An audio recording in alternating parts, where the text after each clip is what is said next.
రాకల పండుగ పూట అక్కలకు భూముల గిఫ్ట్ ఇస్తుందబ్బా సర్కారు. మహిళా సంఘాలు సోలార్ ప్లాంట్లు పెడితే 4 ఎకరాలు ఇస్తారట. మళ్ళా గదేనుల్లా ఎండ పలకలతోటి కరెంటు తీసుడు.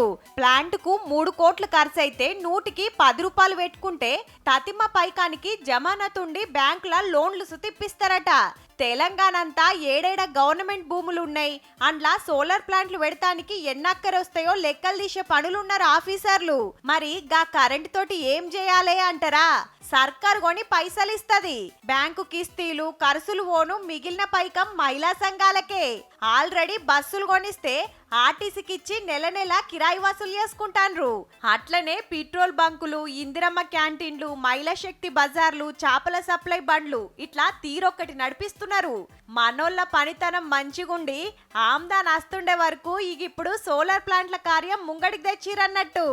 ఈ ముచ్చట ఇట్లుంటే గ్రామ పంచాయతీ ఆఫీస్ కాంచి షురు చేస్తే హైదరాబాద్ సచివాలయం దాన్కా అన్ని సర్కార్ ఆఫీసుల మీద సోలార్ పవర్ ప్లాంట్లు పెట్టాలని డిసైడ్ చేసింది గవర్నమెంట్.